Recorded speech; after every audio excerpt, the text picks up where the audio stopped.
Hello दोस्तों, मैं अरविंद कुमार आपका गुरुकुल इंस्टीट्यूट सूची में स्वागत करता हूं। दोस्तों, आज हम जो एसएससी के लिए भूगोल विषय के टॉप 520 एमसीक्यू क्वेश्चन की सीरीज कर रहे हैं, उसका ये पार्ट 7 है। इससे पहले ऑलरेडी 6 पार्ट हो चुके हैं, जिन्हें आप लोग प्ले लिस्ट में जाकर देख सकते हैं। दोस्तों, आज के टेस्ट में हम जियोग्राफी की टॉप मोस्ट 25 एमसीक्यू क्वेश्चन पर डिस्कशन करेंगे, जिन सभी क्वेश्चनों का आंसर आपको कमेंट बॉक्स में अवश्य देना है और अंत में ये भी बताना है कि आज आपके 25 में से कितने क्वेश्चन सही हुए हैं।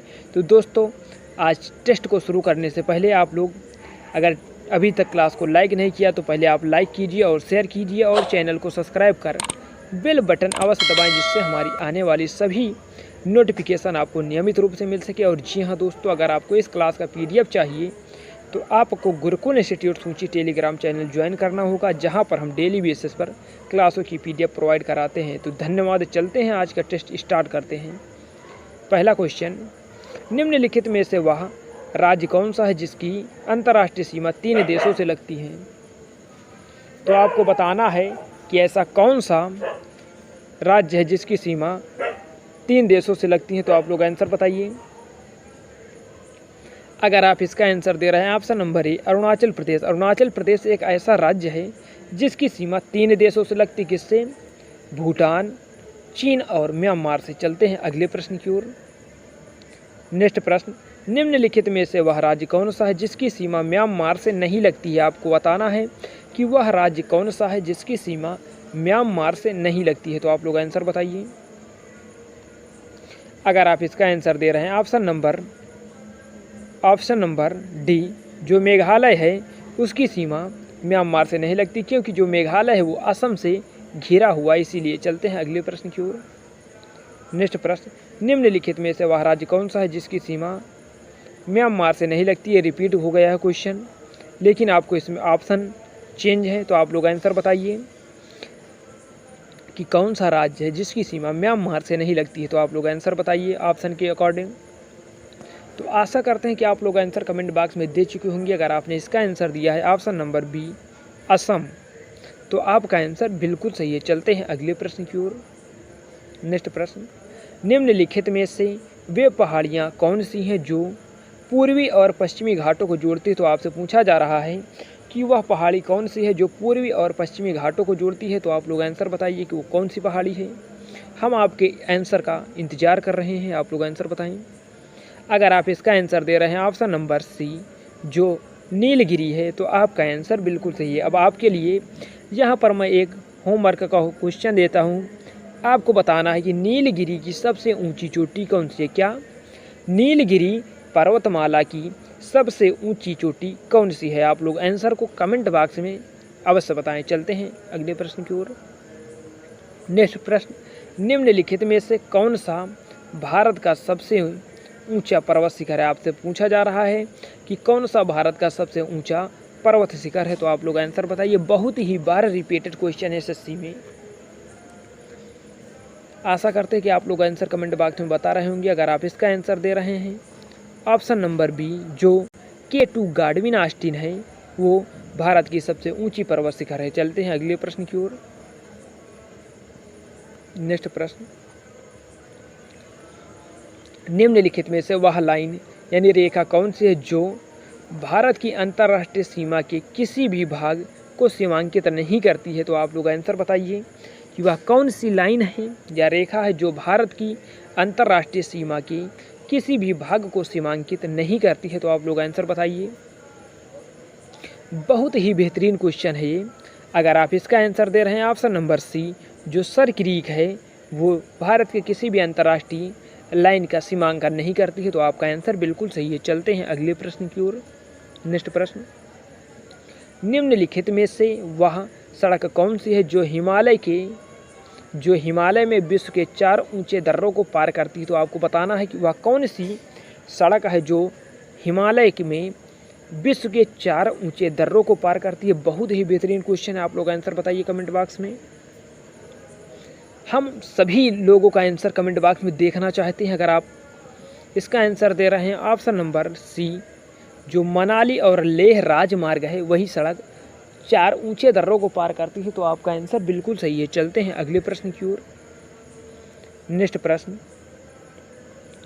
भारत के पड़ोस में घोड़े की नाल जैसी आकार वाला मूंगे का द्वीप समूह कौन सा है? तो आपको बताना है कि जो भारत के पड़ोस में घोड़े की नाल जैसा, जिस प्रकार का घोड़े का नाल होता है उसी प्रकार का आकार वाला मूंगे का द्वीप समूह कौन सा है? तो आप लोग आंसर बताइए कि मूंगे का द्वीप समूह कौन सा है।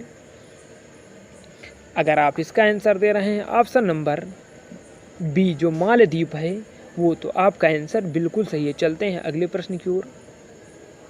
नेक्स्ट प्रश्न, निम्नलिखित में से वह कौन सा राज्य है जिसकी अंतर्राष्ट्रीय सीमा 3 देशों से लगती है? तो आप लोग आंसर बताइए कि वह कौन सा राज्य है जिसकी सीमा 3 अंतर्राष्ट्रीय देशों से लगती है। तो चलते हैं देखते हैं इसका आंसर क्या होगा। आप लोग आंसर पहले बताइए कमेंट बॉक्स में। अगर आप इसका आंसर दे रहे हैं ऑप्शन नंबर ए जो अरुणाचल प्रदेश है, तो आपका आंसर बिल्कुल सही है। चलते हैं अगले प्रश्न की ओर। नेक्स्ट प्रश्न, निम्नलिखित में से वह राज्य कौन सा है जिसकी सीमा म्यांमार से नहीं लगती है? ये थोड़ा सा क्षमा चाहेंगे, ये क्वेश्चन रिपीटेड हो गए हैं, तो चलते हैं इसके आगे। इसका आंसर आपको पता ही है। निम्नलिखित में से कौन सा स्थान तोरा बोरा के सबसे निकट है? आपको पूछा जा रहा है आपसे कि कौन सा स्थान जो आपको ऑप्शन में दिए गए हैं उनमें से कौन सा स्थान तोरा बोरा के सबसे निकट है? तो आप लोग आंसर बताइए। ये क्वेश्चन एज इट इज ऐसे ही पूछा गया है एसएससी में। अगर आप इसका आंसर दे रहे हैं ऑप्शन नंबर डी जो जलालाबाद है वो तोरा बोरा के सबसे निकट है, तो आपका आंसर बिल्कुल सही है। चलते हैं अगले प्रश्न की ओर। विंध्य के दक्षिण में सबसे ऊंची चोटी कौन सा है? आपसे पूछा जा रहा है कि जो विंध्य है उसके दक्षिण में सबसे ऊंची चोटी कौन सी है? तो आप लोग आंसर बताइए। बहुत ही महत्वपूर्ण क्वेश्चन है। अगर आप इसका आंसर दे रहे हैं ऑप्शन नंबर सी अनाईमुड़ी, तो आपका आंसर बिल्कुल सही है। चलते हैं अगले क्वेश्चन की ओर। नेक्स्ट क्वेश्चन, प्राकृतिक मार्ग उपलब्ध कराने वाले पर्वत के किसी अंतराल यानी गैप को निम्नलिखित में से क्या कहा जाता है? तो आप लोग बताइए कि जो किसी पर्वतमाला में जो प्राकृतिक गैप यानी राजमार्ग उपलब्ध कराने वाले मार्ग को या गैप को क्या कहा जाता है? तो आप लोग आंसर बताइए। आशा करते हैं कि आप लोग आंसर कमेंट बॉक्स में दे रहे होंगे। अगर आप इसका आंसर दे रहे हैं ऑप्शन नंबर सी क्या दर्रा, तो आपका आंसर बिल्कुल सही है। तो दोस्तों क्लास कैसी लग रही है? क्लास को अगर अच्छी लग रही हो, अगर अभी तक आपने क्लास को लाइक नहीं किया तो सबसे पहले आप लोग क्लास को लाइक कीजिए और शेयर कीजिए और चैनल को सब्सक्राइब कर बेल बटन अवश्य दबाएं, जिससे हमारी आने वाली सभी प्रकार की नोटिफिकेशन आपको नियमित रूप से मिलते रहें। तो दोस्तों चलते हैं अगले प्रश्न की ओर। नेक्स्ट प्रश्न, निम्नलिखित में से कौन सा तेल क्षेत्र भारत के उत्तरी पूर्वी क्षेत्र में स्थित है? आपसे पूछा जा रहा है कि कौन सा तेल क्षेत्र भारत के उत्तरी पूर्वी क्षेत्र में स्थित है? तो आप लोग आंसर बताइए कि कौन सा तेल क्षेत्र है। अगर आप इस प्रश्न का आंसर दे रहे हैं ऑप्शन नंबर डी जो डिगबोई है। अगर आपसे पूछा जाए डिगबोई कहाँ है, तो आप लोग आंसर देंगे कि डिगबोई असम में है। तो चलते हैं अगले प्रश्न की ओर। कामरूप का वर्तमान नाम क्या है? आपसे पूछा जा रहा है कि जो कामरूप है इसका वर्तमान में नाम क्या है? तो आप लोग आंसर बताएं। अगर आप इसका आंसर दे रहे हैं ऑप्शन नंबर ए जो असम है उसी को प्राचीन काल में कामरूप के नाम से जाना जाता था, तो आपका आंसर बिल्कुल सही है। चलते हैं अगले प्रश्न की ओर। नेक्स्ट प्रश्न, उत्तर प्रदेश के किस जिले की सीमा अंतर्राष्ट्रीय सीमा से लगती है? आपसे पूछा जा रहा है कि जो उत्तर प्रदेश राज्य है उसके किस जिले की सीमा कोई अंतर्राष्ट्रीय देश से लगती है? तो आप लोग आंसर बताइए। आपको जो ऑप्शन दिया गया उसी के अकॉर्डिंग आपको आंसर बताना है। अगर आप इसका आंसर दे रहे हैं ऑप्शन नंबर बी जो बहराइच है उसकी सीमा अंतर्राष्ट्रीय सीमा से लगती है, तो आपका आंसर बिल्कुल सही है। चलते हैं अगले प्रश्न की ओर। नेक्स्ट प्रश्न, निम्नलिखित में से वह शहर कौन सा है जहां सूर्य की ऊर्ध्वाधर किरणें कभी नहीं पड़ती? तो आपसे पूछा जा रहा है कि जो आपको ऑप्शन दिए गए इनमें से वह शहर कौन सा है जिसकी यानी जहां पर सूर्य की ऊर्ध्वाधर किरणें यानी सीधी किरणें कभी नहीं पड़ती हैं? तो आप लोग आंसर बताएं। अगर आप इसका आंसर दे रहे हैं ऑप्शन नंबर ए श्रीनगर, तो आपका आंसर बिल्कुल सही है। जो श्रीनगर है वहाँ पर कभी भी सूर्य की ऊर्ध्वाधर किरणें नहीं पड़ती हैं, तो आपका आंसर बिल्कुल सही। चलते हैं अगले प्रश्न की ओर।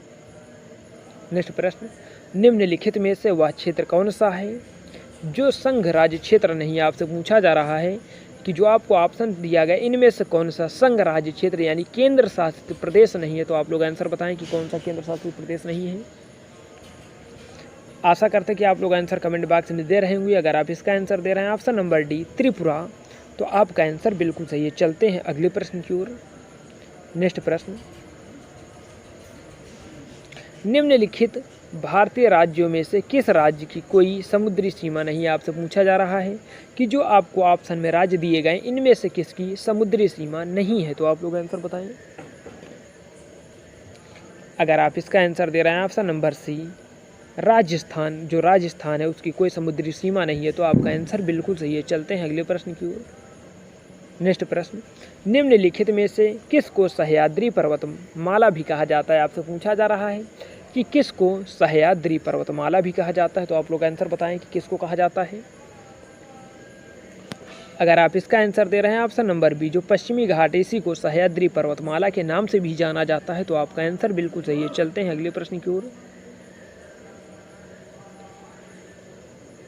जोजिला दर्रा जोड़ता है। आपसे पूछा जा रहा है जो जोजिला दर्रा है वो किन को जोड़ता है। तो आप लोग बताइए कि जोजिला दर्रा किसे आपस में जोड़ता है।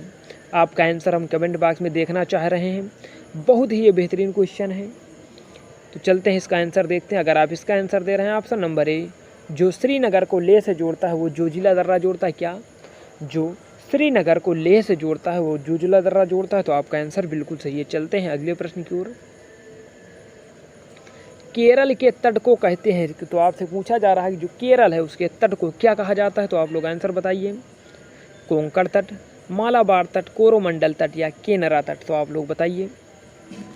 चलते हैं इसका आंसर देखते हैं। अगर आप इसका आंसर दे रहे हैं ऑप्शन नंबर बी जो मालाबार तट है, तो आपका आंसर बिल्कुल सही है। चलते हैं अगले प्रश्न की ओर। रायपुर किस भारतीय राज्य की राजधानी। आपसे पूछा जा रहा है कि जो रायपुर है वो किसकी राजधानी है। तो आप लोग आंसर बताइए। बहुत ही आसान क्वेश्चन है, लेकिन इसी तरह के भी क्वेश्चन कभी कभी एसएससी में पूछ लिए जाते हैं। तो आप लोग आंसर बताइए। अगर आप इसका आंसर दे रहे हैं ऑप्शन नंबर डी छत्तीसगढ़, तो आपका आंसर बिल्कुल सही है। चलते हैं अगले प्रश्न की ओर। पूर्वी तटीय मैदान का अन्य नाम क्या है। आपसे पूछा जा रहा है जो पूर्वी तटीय मैदान है उसका अन्य नाम क्या है। तो आप लोग आंसर बताइए। आशा करते हैं कि आप लोग आंसर कमेंट बॉक्स में दे रहे होंगे। अगर आप इसका आंसर दे रहे हैं ऑप्शन नंबर सी जो कोरोमंडल है वो पूर्वी तटीय मैदान का एक अन्य नाम है, तो आपका आंसर बिल्कुल सही है। चलते हैं अगले प्रश्न की ओर और आज का अंतिम प्रश्न देखते हैं।